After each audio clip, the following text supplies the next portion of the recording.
Hi. Hi everyone, this is Aruna Arachami, Assistant Professor, Department of Information Technology, SNS College of Technology. In my lecture series today, we're going to discuss about the arithmetic operation.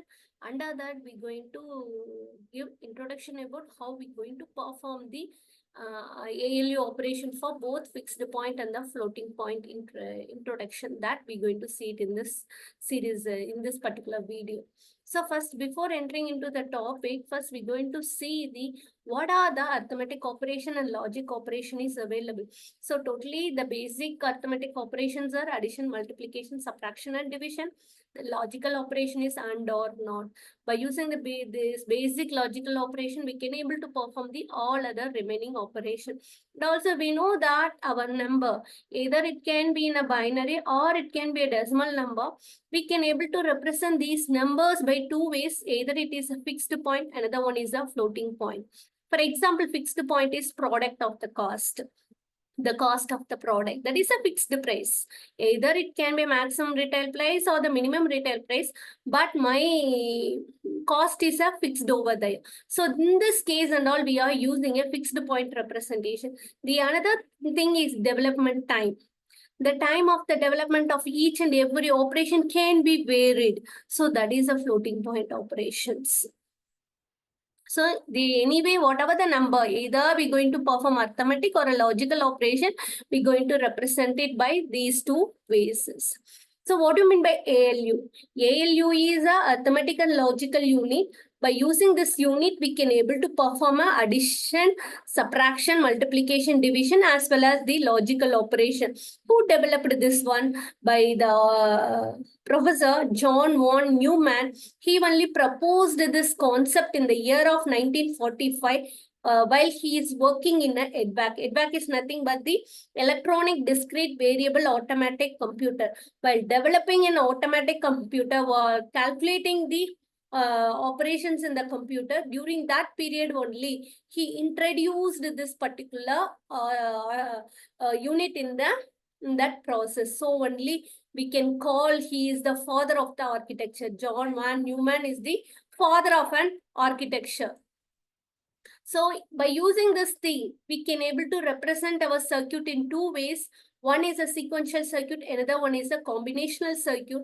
In the sequential circuit, we doesn't have any in the combinational circuit, we doesn't have any feedback.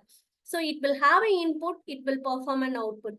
We doesn't store that particular data we can't able to store any data that is the output data for the future purposes.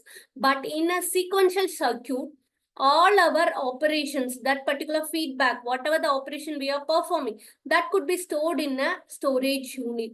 That should have certain feedback. There is a flow is available. So only we are using a sequential logical circuit in our architecture.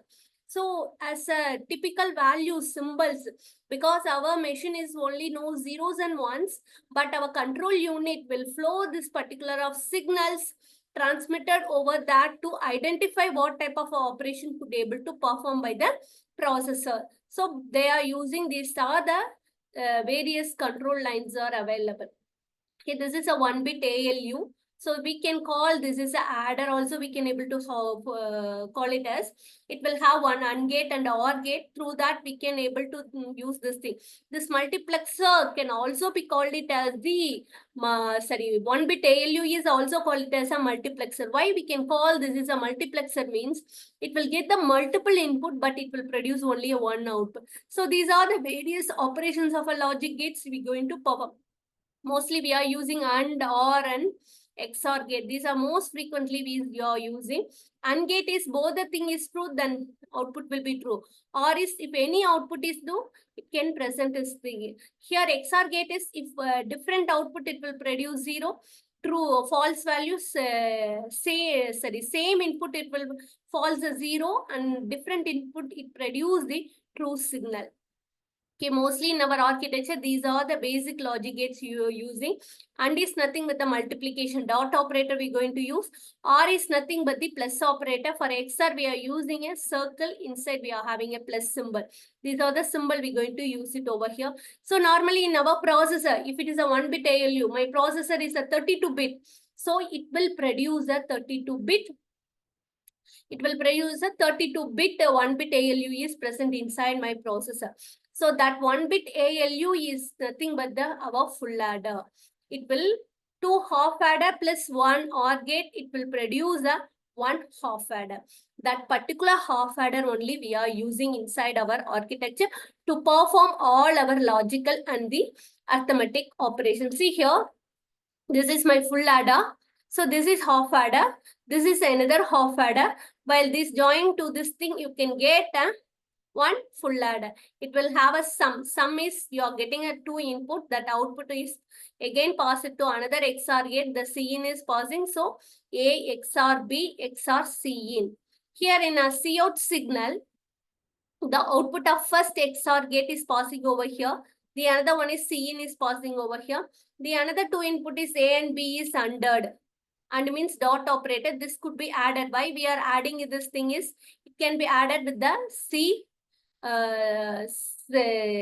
OR gate. So only we are using a plus over here. So this particular logic only we are using it in our architecture. So this is the execution operation of our inside our processor. My processor consists of like this only. This 1 bit can be performed by a 1-bit ALU. So for performing this thing, if I want to represent this number in my computer system, so first, whatever the number is here, as it is, it can be present. Remaining, it will take it as a 0 until our maximum significant bit.